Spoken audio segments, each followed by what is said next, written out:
और उन्होंने कहा अगर तू परमेश्वर में गया, तेरे पास्टर को पीटेंगे, अगर तू प्रभु में गया तो हम तू वापिस आएगा पछता के। काका आप पढ़िया कर, ये वाली बुक पढ़िया कर।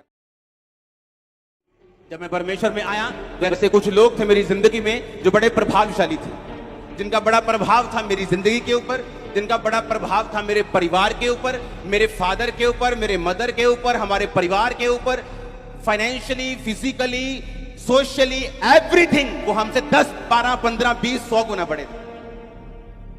और उन्होंने कहा अगर तू परमेश्वर में गया, तेरे पास्टर को पीटेंगे, अगर तू प्रभु में गया तो हम तू वापिस आएगा पछता के। काका आप पढ़िया कर, ये वाली बुक पढ़िया कर, तू बाइबल छाड़ दे, तू पढ़नी। और परमेश्वर ने कहा अगर तेरी दाहिनी आंख ठोकर दे तो क्या कर, उसे निकाल कर क्या कर दे, फेंक दे। अपनी आंख की चिंता मत कर। अगर तेरा पांव तुझे ठोकर देता है तो काट कर फेंक दे, लंगड़ा होकर परमेश्वर के राज्य में प्रवेश कर जा। हाँ, काना होकर प्रवेश कर जा। इससे अच्छा कि तू दोनों आंखें पाते हुए तू नरक में चला जाए और दोनों पांव लिए हुए तू नरक में चला जाए। काट दे उनको और मेरे राज्य में प्रवेश कर जा।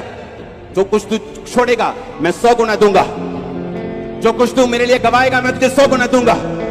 ओ आमीन ऊंचा चाहिए, हालेलुया।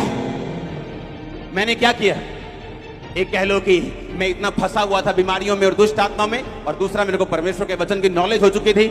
मैंने कहा डोंट वरी, जिस रास्ते को मैंने चुना है, बावजूद इसके कि मेरी फैमिली क्या कहती है, प्रभावशाली लोग क्या कहते हैं, दुनिया क्या कहती है, मैं इस बात को नहीं सुनूंगा और वही चुनूंगा जो परमेश्वर कहते हैं। थोड़े साल बाद क्या हुआ, जिस फाइनेंस पे वो घमंड करते थे आज वो खत्म हो चुका, आज वो कर्जे के नीचे आ चुके हैं। आज सोशल स्टेटस में मैं उनसे कहीं गुना ऊपर हूं। ये परमेश्वर ने किया, ये कोई घमंड नहीं। आज हर स्टेटस में मैं उनसे ज्यादा हूं, क्योंकि मैंने एक समय फैसला किया कि मैं परमेश्वर को पकड़ के रखूंगा, आंख को नहीं, मैं टांग को नहीं, मैं परमेश्वर के वर्ड को पकड़ के रखूंगा। आमीन। और यही शाऊल ने गलती की, शाऊल ने यही गलती की कि उसने अपने आप को परमेश्वर से ज्यादा धर्मी समझा। मासी का नहीं दिल दुखाना आपका, फिर की 7 हफ्ते चर्च ना जावांगे तो मासी जिस दिन फ्लाइट चढ़ के फिर चर्च चल जाएंगे, पर मासी का दिल नहीं दुखाना। और आपको मालूम नहीं, वही मासी आपको गालियां देने वाली 4 साल बाद, और ना आप घर के रहेंगे, ना जीसस के रहेंगे, ना मासी के रहेंगे, ना घर के, ना घाट के, धोबी का कुत्ता, ना इधर का तो ना उधर। ऐसी हालत मैंने देखी ऐसे लोगों की जिन्होंने मेरे साथ बपतिस्मा लिया, मेरे जैसे एक्साइटेड, मेरे जैसे अपने घरों को छोड़ने के लिए तैयार, मेरे जैसे प्रचार करने के लिए तैयार। लेकिन एक दिन फैमिली आके बोलती है, ए काका जे तू जाना है चर्च ते फिर देला ना तेरा ब्याह करना, ना तेन दुकान से हिस्सा देना, ना तेन आ करना, सरेंडर कर दिए, चलो शादी हो जाएगी। अब शादी में बीवी रोज मारती है। सच कह रहा हूं मैं झूठ नहीं कह रहा हूं, पुलपिट पे हूं। मारती, मैंने कहा ऐसे मारती, फिजिकली मारती। जो लड़का किसी लड़के की बात सुनता नहीं था उससे लड़ता था, आज बीवी उसे मारती है। आज घर वाले कुछ नहीं दे रहे, कारण क्या, परमेश्वर बोलेगा, वो बोलता है अगर तुम मुझे छोड़कर संसार को चुनेगा, यही संसार तुझे शर्मिंदा भी करेगा, तुझे नीचा भी करेगा। अगर तुम मुझे चुनेगा मैं 100 गुना तुझे आदर दूंगा और ऊंचा करूंगा। चिंता मत करो पैसों की, परमेश्वर की चिंता करो। तुम्हारे पैरों के नीचे होगा पैसा, मैं आपको बता रहा हूं। तुम चलोगे ना, परमेश्वर बिछा देगा उसको। आप मेरी बात समझ रहे हो कि नहीं? आपको ये प्रूफ करना होगा कि आप उसकी संतान हैं, आप उसके सन हैं, आप उसके रियल डॉटर हैं। आपको अपने कर्मों से प्रूफ करना होगा। याकूब कहता है कि तुम अपने विश्वास को बिना कर्मों के दिखाओ। तुम बोलते हो मैं विश्वासी हूं, बिना कर्मों के तुम नहीं। कहता मैं अपने विश्वास को कर्मों के द्वारा दिखाऊं। यानी जो कर्म नहीं करता वो विश्वासी नहीं। आपके कर्म बताते हैं, परमेश्वर में लिया गया स्टैंड बताते हैं। जो चीज परमेश्वर आपको आज मना कर रहा है वो आपको दुखी कर सकती है, वो आपको नाराज कर सकती है, आपको थोड़ी मुश्किल में, दुविधा में डाल सकती है, लेकिन याद रखो वो आपके लिए लाइफ सेविंग रेमेडी है। परमेश्वर ने कहा जो कुछ तू मेरे लिए छोड़ देगा मैं तुझे 100 गुना दूंगा। तू मेरे लिए स्टैंड लेगा, मैं तेरे साथ चलूंगा। आमीन। वो व्यभिचार जो आज आपकी लाइफ में है आज छोड़ना होगा उसे। वो चोरी की आदत आज छोड़नी होगी, वो कमी आज छोड़नी होगी, वो डर आज छोड़ना होगा, वो अंगीकार आज करना होगा। कल को उससे बड़ा मत करो, सांप को बड़ा मत करो, उसे अजगर मत बनाओ। आज तो वो काट रहा है, कल वो निगल लेगा अगर आप उसको बड़ा करेंगे।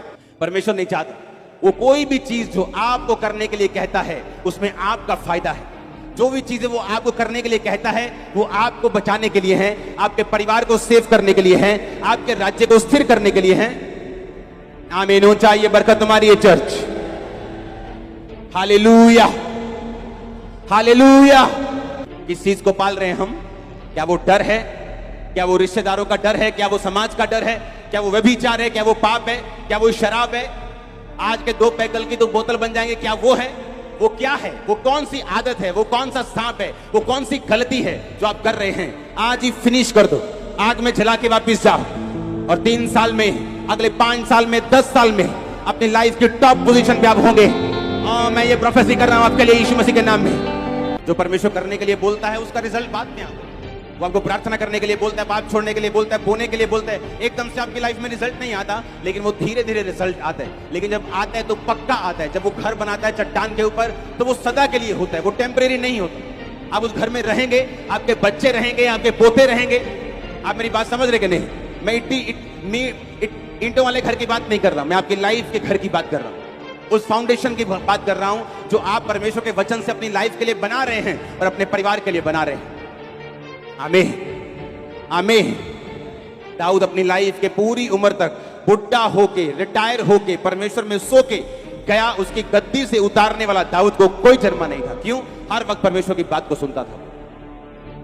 उसने गलती भी की, उसको सजा भी मिली, लेकिन परमेश्वर की हुजूरी में जाना उसने नहीं छोड़ा। परमेश्वर की प्रेजेंस में गया, माफी को मांगा, हमेशा खुदाबंद की प्रेजेंस में रहता था। और बाइबल कहती है रिटायर होके गया। एक राजा का रिटायर होना, 66 लड़ाइयां लड़ना और 66 जीतना, इकोनॉमी का फिर भी ना गिरना और फिर भी रिटायर होके जाना, एक भी गलत योजना का उसके खिलाफ पास ना होना, ये परमेश्वर का हाथ था उसके सिर के ऊपर, जो मैं आप लोगों के सिर के ऊपर देख रहा हूं। तो मैं आपके परिवार के सिर के ऊपर, आपके फाइनेंस के सिर के ऊपर देख रहा हूं। आमीन। ऊंचा ये बरकत आपकी है चर्च।